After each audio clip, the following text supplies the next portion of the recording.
Well, the enemy is here in the bunker. No, I'm not talking about a Democrat. I'm talking about a member of the Notre Dame Fighting Irish football team. That's right.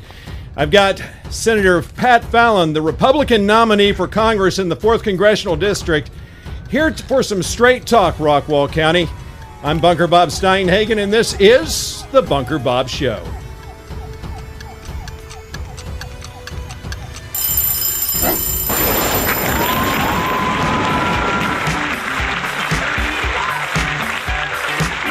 Yes, and of course, it kills me to have a Notre Dame Fighting Irish, especially because we were in school at the same time, and I'm not bitter about it. I'm not at all. I mean, I've totally forgotten about both Cotton Bowls.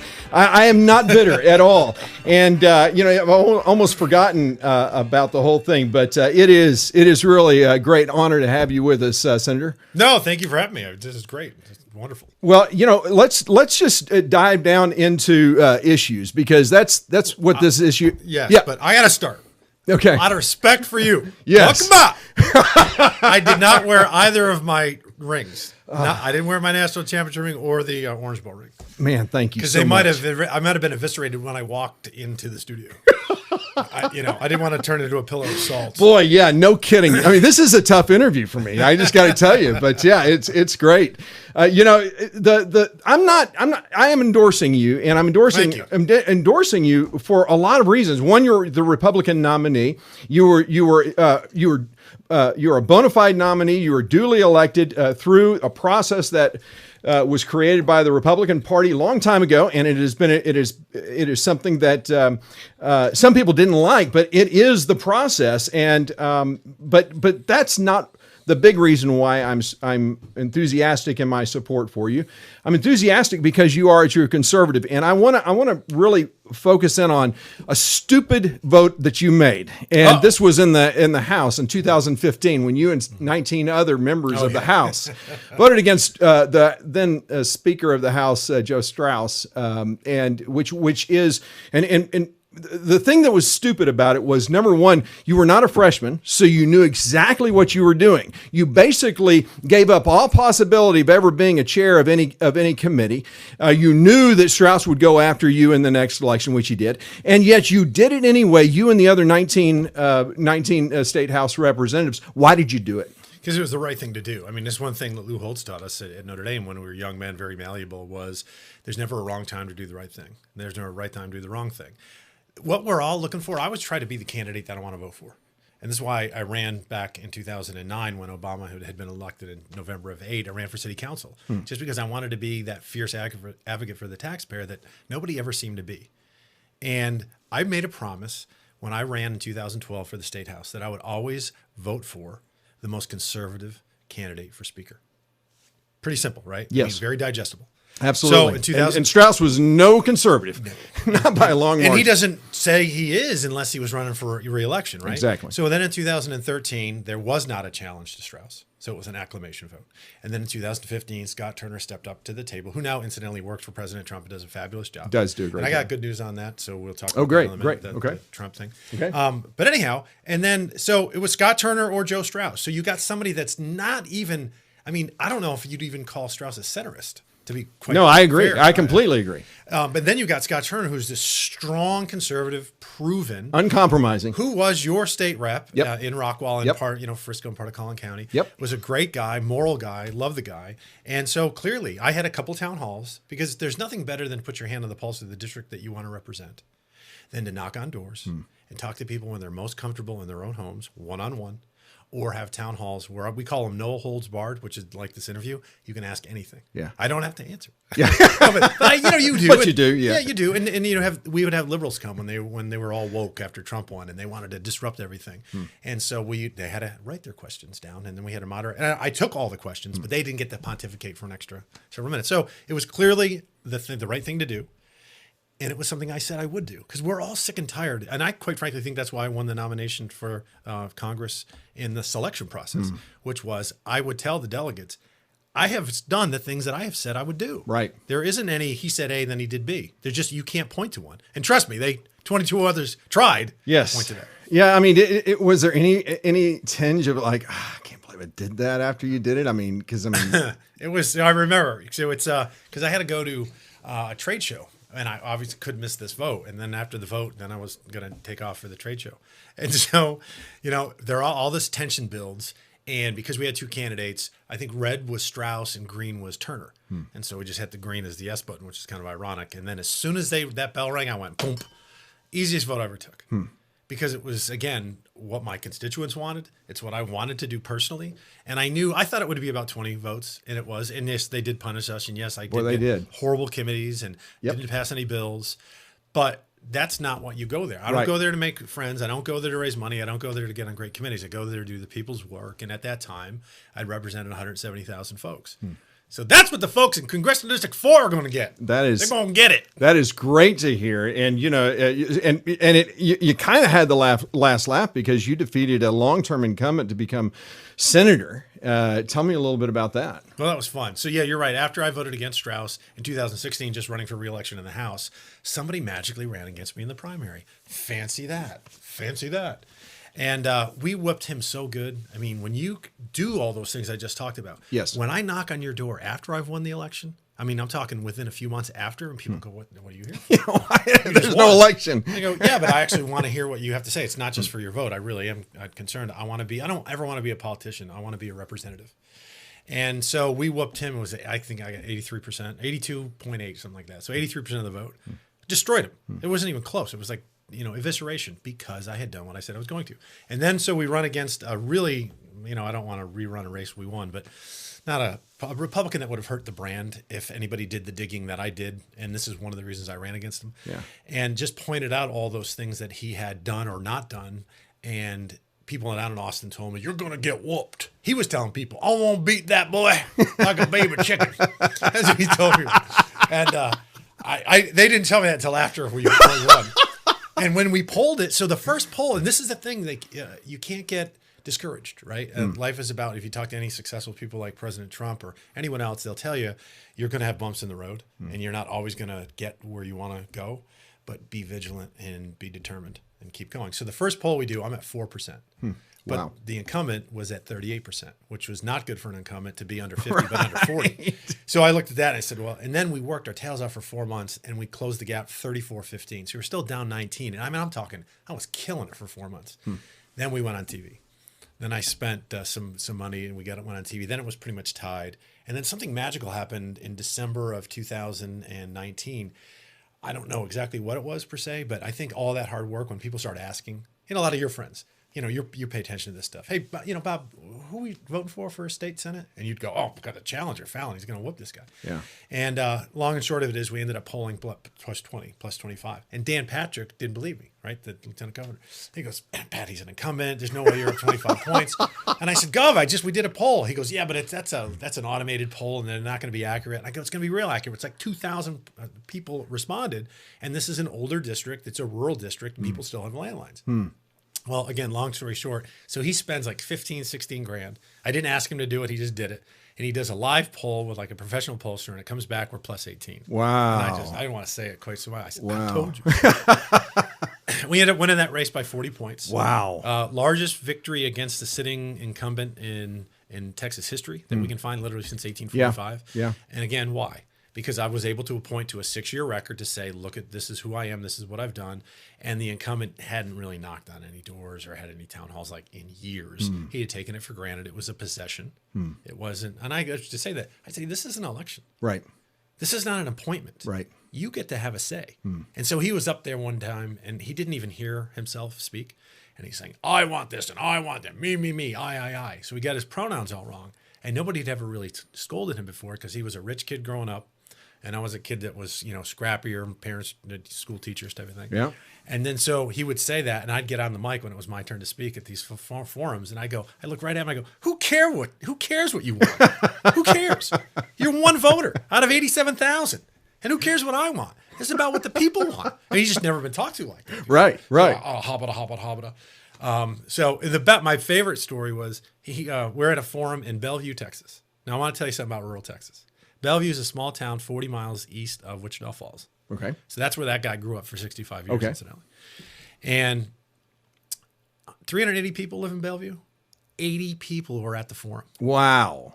Think of that from a percentage standpoint. That's just remarkable. It's unheard of. And so it just says a lot about rural values and how much they love their communities and their state and their country. So we're there, and he's got 5 minutes, and I get 5 minutes, and we take questions. Now, we've been at this 20 times, so I kind of knew what he was going to say and vice versa.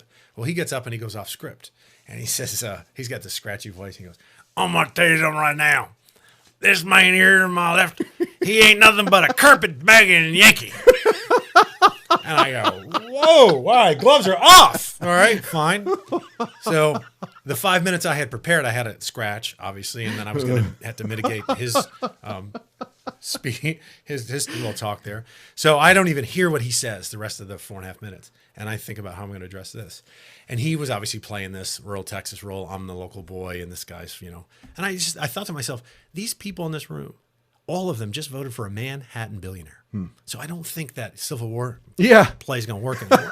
Number one. But number two, so I got to the mic, I get my turn, and I said, listen, I did grow up in a small town just northeast of Dallas called Pittsfield, Massachusetts. And I got a little bit of laugh from that. And I said, but I grew up in a rural area, and rural America is the same, regardless if it's rural Texas, Massachusetts, Vermont, Florida. A lot of similar values. And my parents are retired school teachers, and they taught me the value of a hard day's work and an honest day's work and the value of a buck and to love this country. So while I did grow up in New England, I've been here 30 years. The Air Force brought me here, and I hitched up my thumbs into my jeans, and I stepped forward a little bit with my boots, and I said, so while I grew up in New England, I became a man in Texas. And everybody laughed. And then the debate was already over. He'd lost before we even answered questions because people thought, oh, this is a likable kid. I mean, relative to him. And he's just this gruff old incumbent who never listened to us. Well, and that, that's one of the things that appeals to me. And I think a lot of voters about you is one of my favorite members of Congress was Sonny Bono because of his sense of humor. I remember one of the Republican caucuses that just went all into the night. So he had his staff order 40 pizzas and put them outside the door and with fans wafting the smell through so that they came out of the, and it worked. So, I mean, that's the kind of, that's the kind of thing I hope we hear from you when you are elected. And I'm just saying that in confidence and hope that you are. And, one of the things you have some of your literature, you talk about never apologizing for some things. And those things are the things that what's interesting is I had a gentleman who is opposing you. He's a write-in candidate, good conservative guy. And what's interesting is you guys agree on everything, it seems. And so, all of the things that you have on this list is something that he agrees with, and which is why I go back to, you are the Republican nominee, and why would we want to move away from that? It's kind of like Ronald Reagan when he lost to Ford and on the floor of the convention in '76, a lot of people thought he would break away from the party, and instead he said, "No, we need to work within the party. We need to speak with bold colors and not soft pastels." And that's really kind of as someone who feels like a disenfranchised Republican, because I'm a conservative more than I am a Republican, right, and I believe that a Republican is not a conservative make. These are some of the things that a lot of us and are frustrated with, and the fact that you bring up these values that I think it's impossible for us to say, man, there's not one of these things that I disagree with, and that I think the people of Congressional District 4 would disagree with. So I want to talk a little bit as well, not just about these big issues, but also about your record. And I want to just highlight a couple of things. Sure. So a couple of things that and reason why I'm excited about you is because you are someone who has acted on the conviction of your beliefs. You have demonstrated by your actions through, in 2013, for instance, you co-authored HB 2 outlining outlawing abortion after 5 months and holding abortionists accountable. In 2017, you co-sponsored SB 8, banning partial birth and dismemberment abortion and the sale of unborn baby tissues and organs. In 2019, you co-sponsored the SB 23, the Texas Born Alive Act, in ensuring abortions cannot delve into the evils of infanticide without facing justice. I mean, clearly, the sanctity of innocent human life is important to you, and as a state delegate and as a national Trump delegate, I presented about 40 platform positions. I think about 8 of them were on the sanctity of innocent human life. You actually took those platform issues and you ran with it. Is there something about the issue of innocent human life that really that you can express that why that's important to you? It's because it's moral. I mean, the life has been granted to us by the Almighty. It's not for a man to take innocent life. And that's what the liberal will jump on you and say, yes, but you believe in the death penalty. Yeah, because you violated a social contract to such an egregious degree that Absolutely. you took a life. Absolutely. When you take a life, you forfeit your own. Very different than an innocent baby being conceived and trying to be born and then you stopping that process. It's just very simple. My son's 14. I have 2 sons, 14 and 11.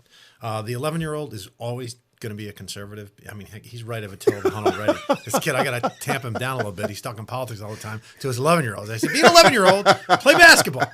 I'll get the politics thing for now. I love it. I can just have fun. Yeah. But Dad, I like it.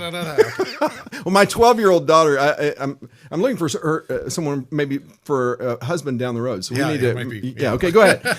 She loves politics too. The go 14-year-old's got a really soft heart and really kind heart, but I do think he'll always remain a conservative as well because he just doesn't understand abortion. Why would anybody want to kill a baby? Mm-hmm. It's such a powerful question. It seems very simple, but why would you want to take that life? And particularly now in modern times where you can do all sorts of things to prevent that from ever happening in the first place from a contraception standpoint. So it's nothing is more important because if you don't respect, what is the first thing the Nazis did? You know, or any extreme totalitarian regime in history, and I'm a student of history, is they have to put a value on life. Mm-hmm. It's not priceless. Mm.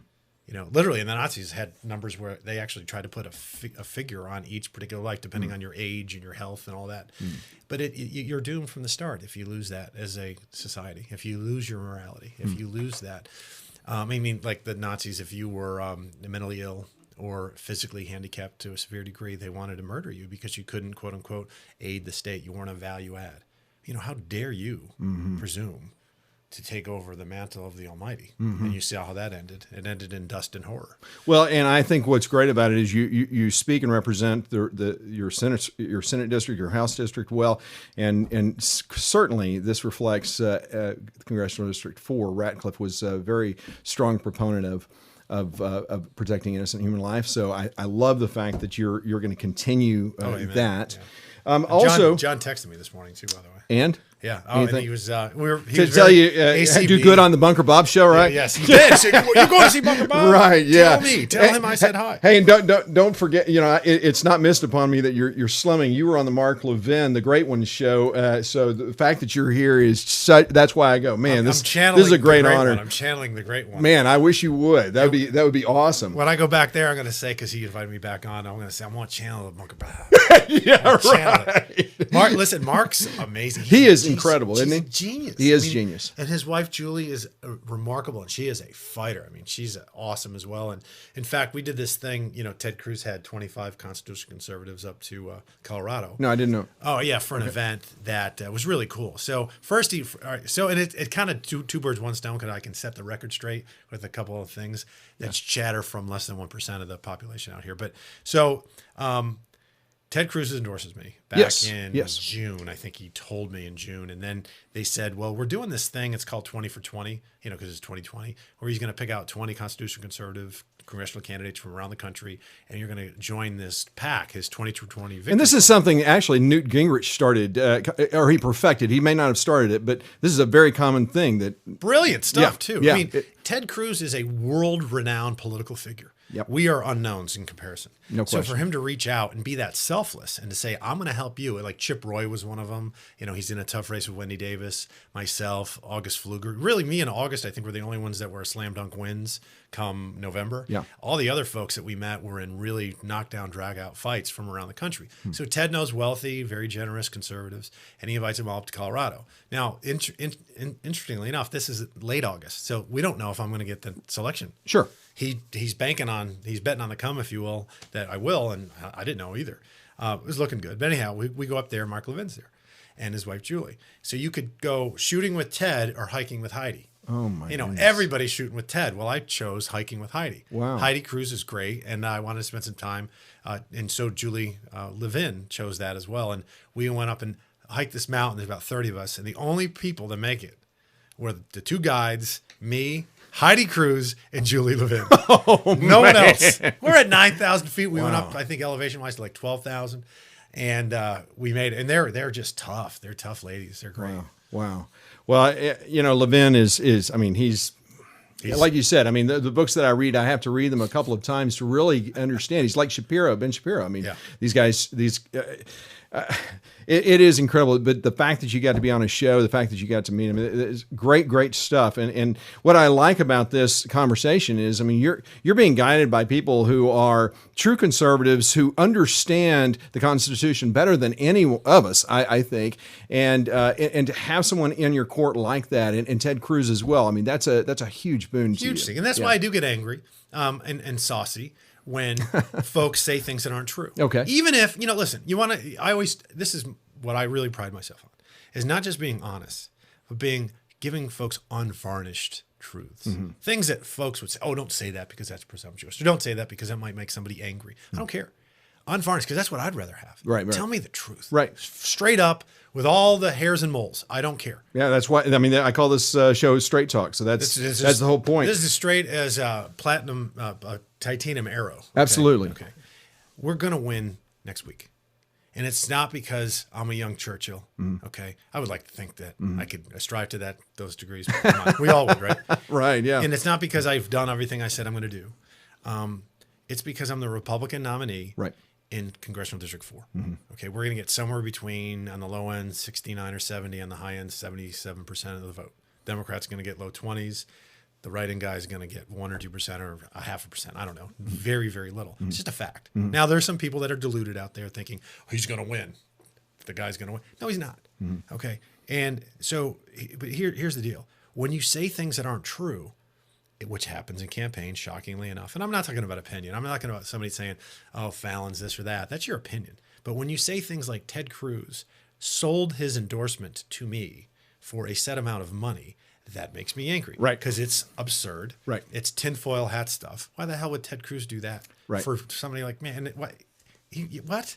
But people have been saying that. Well, and just so you know, not many people. Well, okay, so one of the individuals, so I will tell you, I had a conversation with those who actually did a Facebook thing to make that accusation. I looked at the document and was able to talk to them and explain to them that's not what this document's saying at all. In fact, this is not about Pat Fallon raising money that when dollars come into Pat Fallon's campaign, it goes to Ted Cruz. It's not what this is. This is the exact opposite. This is when Ted Cruz raises money for this PAC.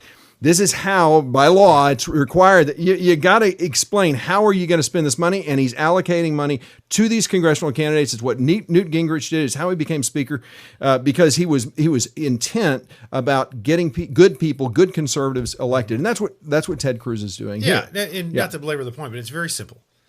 Anybody that donates to Fallon for Congress, 100% of that money goes to your Fallon campaign. For Congress. That's correct. It's a separate entity.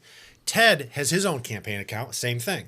He set up a third entity called the Cruz 20 for 20 Victory Fund. Yes. Where if you donate, let's say a very wealthy donor donates $50,000, which they can't do to your congressional campaign. They're limited $2,800 a person, right? Yep. 5,600 married couple. Yep. So some wealthy people want to do this. So thank God, because the liberals and those techie kids who are making a billion dollars out in California are doing it like crazy, and they're all leftists, or most of them, unfortunately. Yep. So anyway, 50 grand comes in. Ted, because he is the one that put it together, and that's the reason why they're giving mainly to help him, he gets 10.6. That's right. Then the other 39.4, what's left over, is distributed equally amongst the 25 of us. It was a one-way street my way, not his way. Right. That's exactly right. That PAC ended up donating to us like $57,000. Yeah. Wow. That's pennies from heaven. Awesome. Like conservative pennies from heaven. So then to say that Ted's corrupt because he's doing this awesome thing, and that was always out in the open, or that I'm corrupt, it's just ridiculous. And it really angers me because right of center people have our little tiffs in March in primaries. Right. Or in this case, August 8th when we met. That's right. In Sulphur Springs. After that, if you are right of center, you do not write in. Right. You do not vote for a Libertarian. You do not vote for a Democrat. You vote for the Republican. We can have our tiffs again in the primary. And also, so let's go a little step further. This fella that running for, and I don't want to say his name, that's running for, as a write-in candidate, says to everyone that I was for the Marvin Nichols Reservoir. Never have been. I am not. Just made it up out of whole cloth. That's not somebody that I'd ever want to vote for. I got him on video saying it. But again, I'm a thick skin. This is the 5th contended race I've been in. Okay, right. So in his defense, I mean, when you first look at the PAC agreement, it's easy to misunderstand, and the problem isn't the misunderstanding. The problem is broadcasting and misunderstanding until you're sure what something says, and that's why on the show I don't report things that I can't verify, and that's the problem. And I think that I think that Tracy's a good guy. I really do, and I don't think that there's any malicious intent on his part. I believe that he's been told information wrongly so, and he's running with it. But it's irresponsible, and I believe it's irresponsible. I would even go so far as to say it's immoral. And furthermore, then I watched this video and it was painful. It was 84 minutes, and it's 84 minutes I'm never going to get back of him pontificating about this and other things like that. I was for the Marvin Nichols Reservoir because he speculated that I owned stock in bottled water companies.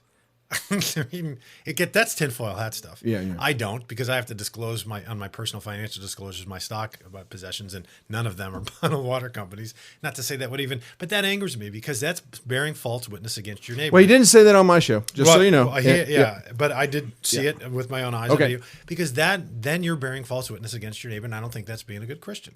Okay. Now he's going to get 1% or 2% or 0.5% or 0.2%. He's going to lose horribly because he's been misguided by people that were angry that their candidate didn't win August 8th. Right. And I think that, but again, I want to go back to the fact that, yes, I'm 100% with you on I'm probably the greatest critic of Republicans, and that's primarily who I take shots at because they're within my own party. But once the primary's over, we move on. And those people and everyone from Rockwall can attest. I mean, I've gone after several Republicans right here in Rockwall County. They won the primary, and I am backing them. I am supporting them, and I'm going to vote for them because they're the Republican nominee. So the fact is, I think you're right. I think you've got. I don't think that he has any chance of winning.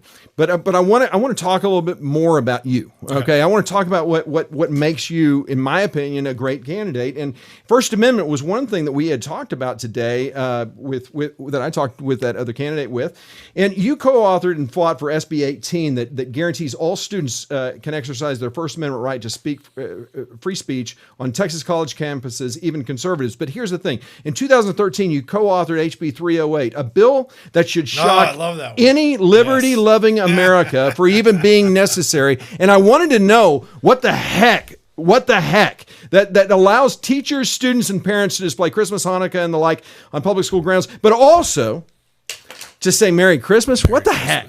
All right, so this is a great story, and I'll do it as quickly as I can. My wife, I'm a representative-elect, haven't been sworn in yet. She's watching a piece on television, watching the news, and she calls me in. Honey, get in here! So, yes, baby, yes. What can I do?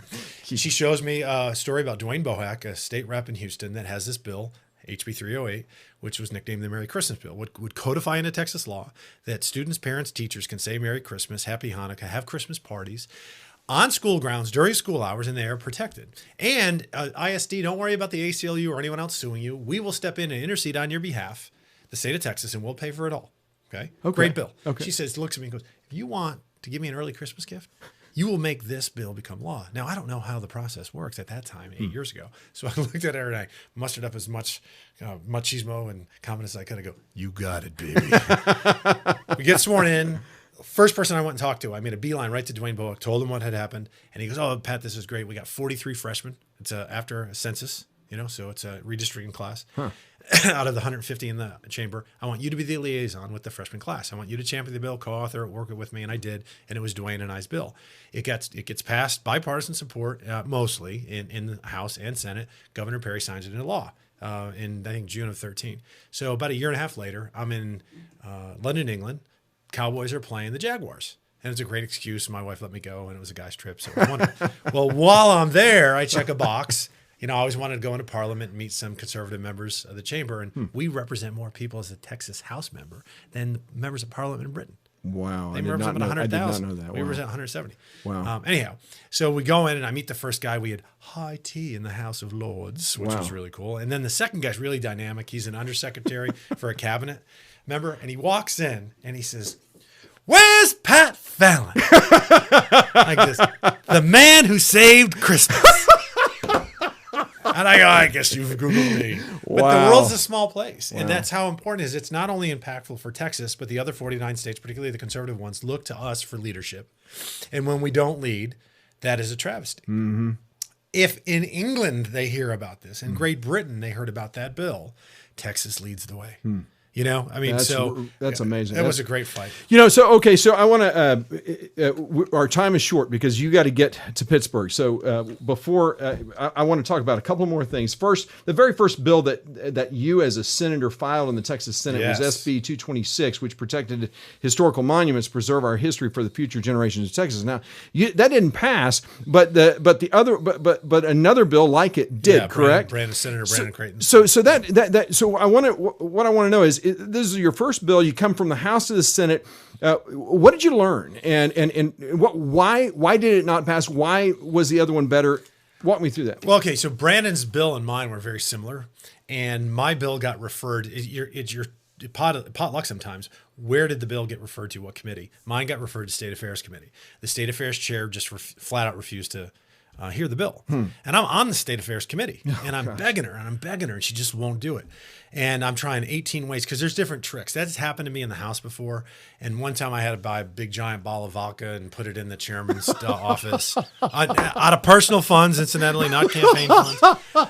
One time, is that true? Yeah, true story. Oh my gosh! I had to do a dozen long stem red roses for a member once, a female member, and the sergeant at arms let me bring it on the House floor, which is you're not supposed to. Again, out of personal funds, I just did it because that's what you have to do sometimes. It's the tricks of the trade. Yeah. Well, I tried every dang trick, and she just wouldn't. She's like, "I'm not hearing the bill." Mm-hmm. And Brandon's got referred to natural resources, and so he was very lucky that I got referred. And Brian Birdwell was the chair, and Brian Birdwell heard the bill and then put it onto the Senate floor. So there's differences between voting for a bill and speaking for it and fighting for it.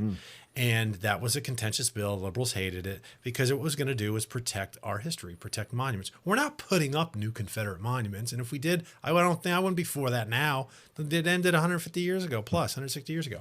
But these were put up mostly because I did the research on it. There's roughly somewhere between 181, 187 Confederate, I'd say Civil War monuments, really more so than Confederate monuments. They're Civil War monuments. We have them in the North. We have them, and they were Union. I don't see any difference at all. You are celebrating and honoring the lives of young men that died for what they believed in. Mm-hmm.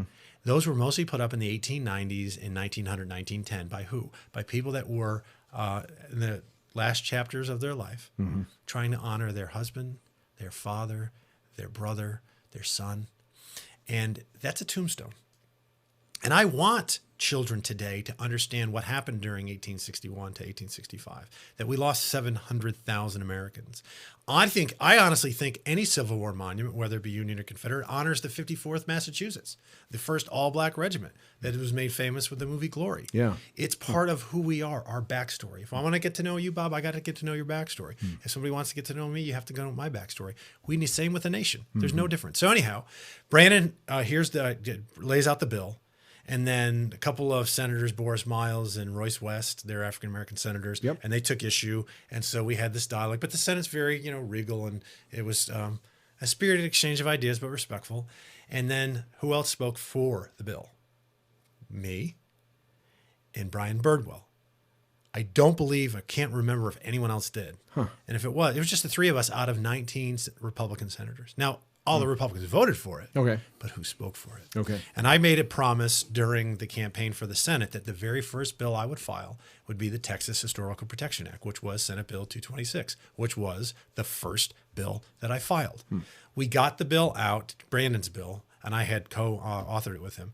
We got it out of the Senate, and we took, it was abusive, and it was long. And basically, you're being accused of either being a racist or being insensitive to racial issues. Right. And it was probably more the latter in the Senate. But I shot back and I said, you know what I see when I see the 54th Massachusetts. I see hundreds of thousands of African Americans that fought on both sides. I see the 700,000 that passed, et cetera. And we're not putting up new ones. And they and it died in the House, unfortunately. But the reason why it never was, and I said this then, and I said it back in 17 as well, when I was the only sitting member of the legislature that I knew of that would get on television to defend the Robert E. Lee Monument down in Dallas. And I called the Dallas City Council cowards. Yeah. And for removing it. Yeah. Wasting $600,000 taxpayer dollars. I agree. Robert E. Lee, who on balance of his life, Yep. and in any definition was a great American. Absolutely. And called for cessation of hostilities so we could heal, so we could become the greatest nation history has ever known, because we were not before 1865. We were afterward. A hero of the Mexican-American War, the Commandant of West Point. I mean, what? So we have to understand in context. But anyhow, it was never about the Confederacy. It's about, if you delegitimize our history, you can delegitimize the founders more easily. Absolutely. And you can delegitimize the Constitution that they wrote. Then you can rewrite it and have your socialist, quote unquote, paradise. Wow, that's great. Great point, because what I think is good in about the fact that you've been through the State House, as Rick Perry liked to say, your house broke, and then you then you went to the state Senate. You know, you are better prepared probably than most to go into Congress, into a place that is just dark as can be, and hopefully you'll be able to do something with that. One of the questions I had on constitutional carry was brought up, and so where are you on that issue, constitutional carry? Yeah, if it ever hit the floor, I'd support it. And I think some people, because what they're trying to do is find something. Where's the chink in Fallon's armor that we can say, hey, he's not a true conservative? They can't find it. I mean, no one, even my critics wouldn't say that, I don't know, they wouldn't say that he's not conservative, right? So they got to try to find something. Honestly, I do. For shows like this, I'd try and find something, and I couldn't, and so that was the issue. So the last thing is this term limits. So I know that this is something you support. Love. So you've been in office only 11 years. Some people say you've been in office all this time, but you're not eligible for state pension, all these things that you could have gotten, but you do believe in term limits, and so tell me what that means to you. Yeah, so just on the 11 years, I was on city council for 3 years. Okay. Texas State House 6 years, and then Senate the last 2 years. Really, the last 3, because that incumbent, when we beat him in March, disappeared. So we had to become the senator, and I hadn't been sworn in for 10 months. Wow. But that's, what that is? That's conservative volunteerism. I don't get paid for that. No, you don't. Well, $600 a month in that's the Texas legislature. Yeah. I tell my wife it's 60,000 pennies, so it sounds like it's more. But you do this because it's not my occupation; it's my occupation. I didn't run for office until I was 41 years old, until I had made my own nickel, made my own mark, completely self-made. I had a net worth of $80 when I started my entrepreneurial career, and it's gone very well now, and it's afforded me the luxury to, quite frankly, do this. And when Obama won in 2008, I was able to run for a city council that paid, I got $50 off my water bill. And I gave back the $300 a month that they were giving us. And you do it because out of love, honestly, of country and in the state, in the community, because look what it's done for us. Kennedy said this in 60, right? As an inaugural address. Ask not what your country can do for you, ask you what you can do for your country. That's not the mantra of the Democratic Party now. They're saying this country's terrible, this country sucks. Grab with both hands. Yep. Get yours. You got to get yours. That's the theme. That's what I guess you can't call her AOC or you're insulting her or mansplaining to her. You have to say, Alexandria Ocasio-Cortez or whatever the hell her name is. Yeah, Ben Shapiro started doing that today, and I was like, why is he talking like that? I guess, okay, I didn't know this. Okay. I get vomitous just thinking about her and her crazy ideas. Yeah.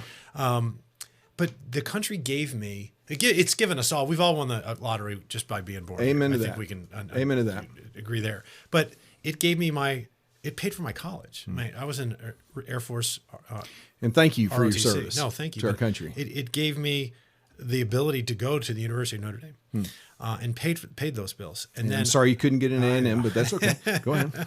And it gave me my first job. And then, so that's a check that I can never even balance the ledger on. So service, and I always plan on serving. I just didn't know when or what capacity. I've been a conservative volunteer for the last 30 years. And really what we should be looking for when people run for either school board, city council, Congress, or even president, are you going to be just a conservative activist that happens to hold office? And that's how I viewed myself. And that's why I kind of thought it was funny during the congressional selection process, because they couldn't really knock the record. They'd have to say, this darn Fallon, he lives 2 miles outside our district, which I don't anymore. Now I live in Sherman, but which was fair. I did. I mean, Jason Ross is a really nice guy. He lived technically like right outside in Kaufman County, but it's about ties to the district. I represent almost 300,000 people in Congressional District 4 and have for 5 years, not 300,000, but 300,000 now. But I was on the city council.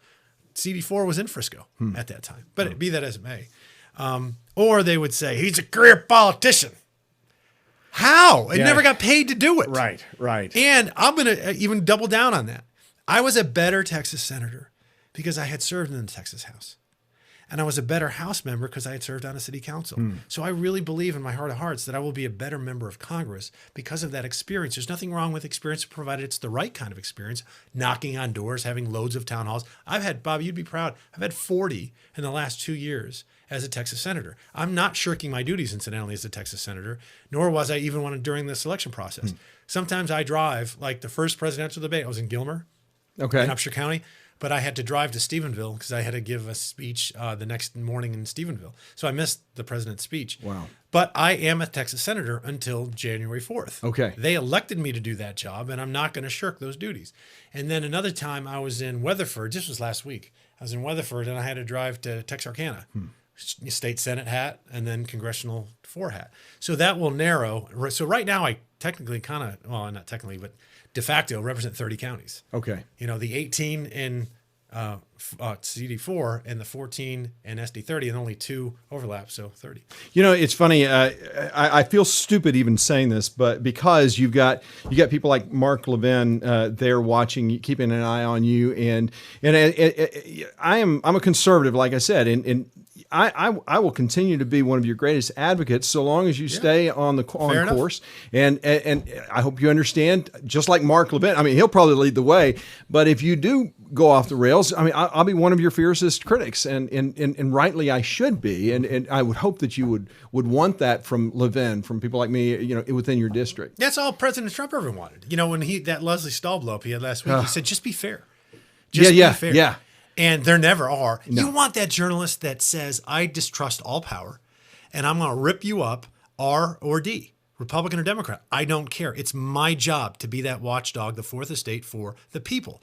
I'm perfectly fine with that. Now, it should give people some solace and should really give them some comfort, and a lot of comfort, knowing I've had 8 years in a legislature where they try to corrupt you. Yeah. They try to, hey, be one of us. You're going to get great committee assignments. It's going to be easy to raise money. You're going to be all powerful. Oh. And I resisted that for 8 years because no one goes to Austin or D.C. and becomes more conservative. They either start solid like a cruise. And that's a concern of mine. So that's good. I'm glad you're talking about this. But I mean, it is for me to be as solid, rock solid as you were when you started and stay that way. A lot of people have become a lot more liberal. I mean, it's unbelievable some of the things that you see. Yeah. They start out well and then they're off the reservation. And I don't get why, because the reason I ran for Congress is we have a different platform. We have a different bully pulpit. So when I get on television, and that's what I'm really talking about, television or national radio shows, your show, but you know, the national stuff, to really be that voice of conservatism and puts maybe sometimes esoteric topics into a very digestible format. Illegal immigration is a perfect example. When you have mass unlawful migration, which we clearly have in this country, yes, it it allows particularly one nation state, Mexico, to export their poverty. You know, and to some degree exporting crime because the drug cartels control the border. Now, what the left will knee jerk and say is they're racist, they're racist. No. All of the Mexican people are wonderful folks that are good neighbors down south. In fact, 1 million of them. This is what I'm talking about, knowing a topic. Yeah. You know, 1 million Mexican nationals are living in Mexico today, waiting to come to this country legally. They literally file the paperwork and they're waiting. That's 1% of the entire population. It's an amazing number. Wow. And these are exactly the kinds of people that you want to come to your nation. Absolutely. The ones that are respecting Absolutely the rules and the laws and the regulations of the country that they want to be. And so many who are here support this idea of doing it legally. Oh, it's not an exclusive issue. No, it's not at all. Yeah. But also let people know, because people don't know this. I mean, we're in a border state, and most people I was at a Republican event and I started talking about this topic. I was up in Paris in Lamar County last week. Those folks didn't know. I was in Jefferson in Marion County, and I was just in Cass County in Atlanta. And almost everybody has never heard of these things because the press doesn't tell them these things, right? Right, okay. Absolutely. You go down the border, which I've done twice with Director McGraw from the Department of Public Safety, DPS, and I asked him a couple questions. One of which was, what percentage of Mexican law enforcement are corrupt? I thought he was going to be double digits, 10, 20, 30%. He said 98. Wow. So pretty much all of them are corrupt and on the take, because if the cartels, if they don't take their money, they're going to murder them and their families. Wow. The cartels are extraordinarily powerful, not just on the border, but throughout the country. Then we're walking, or we're on the boat, one of the Texas gunboats. We got gunboats, 240. It's hot, machine gun, Kevlar everywhere. We got 5 or 6 of those. And I say, you see these beautiful homes on the Mexican side. And I say, who lives there? And when they said, well, it used to be wealthy, regular Mexican type folks, retirees and what have you. It's the drug cartels own them all now. Wow. And I said, really? He goes, yeah, they use them as stash houses and lookouts. Oh my goodness. Well, I didn't know these things. Wow. Also, if you do a radio show, you're Mexico, let's say we're Mexicans and we're reporting on drug cartel activity, they're going to come to your house and kill you and your family. Wow. And they've let all journalists know that. Don't report on our activity. So they don't. Did you hear about that? No. Did you know that the murder rate in Mexico is the reported murder rate, which of course the real murder rate's higher because there's a lot of people that are missing and never be found, is 3 times higher than the United States. Wow. 3 or 4 times higher, and yet they're only a third of our population. Wow. It's an incredibly violent, dangerous place. Furthermore, the federales won't even go into certain states because Mexico is the Estados Unidos de Mexico, United States of Mexico. Some of the states, the federal, it's like the FBI not going into Colorado because it's too dangerous. Wow. That's the kinds of things that will win the middle. See what I'm saying? I do. It'll win the middle because the middle doesn't know this. The people in Iowa don't know, Vermont, all over the country, that, wait a minute, we better secure that border to keep us safe. And ironically, who are going to keep the safest? The people of color that live on the border. Mexican Americans. That is absolutely right. Absolutely. That's what SB 4 did. We Yeah. have the toughest sanctuary cities bill in the ban in the country. Yep. And it keeps them the safest. I mean, what was great about it is we just didn't have enough time to go through all of these things. Senator, thank you for all the things you're doing, and I really hope that I know there's a lot of people out there that would like to meet you, and you're going to have the opportunity to do that because you're actually on your way to Pittsburgh right now. Then on Wednesday you're going to be in Grayson County, Texas. By Pittsburgh, Texas. That's right. Yeah. And you'll be in Grayson and Collin County. That'll be in Sherman and Salina. That's on Wednesday. And then on Thursday, man, you've got a packed schedule. You'll be in Titus, Franklin, Red River, Delta. So if you're in Mount Pleasant, Mount Vernon, Bogota, Cooper, you'll be able to see Senator Fallon. And then on Friday, you're going to come back around. You're going to Sulphur Springs, Greenville, and then right back here, you're going to end up here in Rockwall. So I hope that if you're interested in seeing Senator Fallon, that you will take that opportunity to do that because this is an engaging individual who desperately wants to know what you think, and why not do it right now while you have him and while he's running for this race. One of the things that I think is neat about his material is that he talks about knocking on doors, not just during the campaign, but he also wants to knock on doors after the campaign is over, which I think it will be a neat thing. And I want you to know just right here, you have an open invitation always on here if you ever want to slum it, and be always glad to have you here. So be sure to get out and vote if you haven't already. This is your constitutional right and responsibility. And please do not pass up the Congressional District 4 after you vote for Donald J. Trump, because Pat Fallon is going to be an excellent representative for us. And so on behalf of all of Rockwall County, Senator, thank you so much for letting us. You want that Trump? You want that Trump play? What is it? Okay. So I talked to somebody very close to the Trump campaign. The Rasmussen poll has President Trump. The Rasmussen poll, most recently, has Trump up in Florida and up in Pennsylvania. Yeah. And only down, I think, one nationally, or up one nationally. Yeah. So they think they're going to win. Yeah, yeah. They really think they're going to win. Well, So I did a show on the polls, why the polls are wrong, and so I absolutely believe that. So. Rabbit out of a hat one more time. Well, and so I'm glad we're sending you to Washington, D.C. So I hope that you have a very blessed day. Thank you for watching, and we will see you next time. This is the only conservative voice in Rockwall, Texas. I'm Bunker Bob Steinhagen. We'll see you next time. See you at the polls, and blessings. That was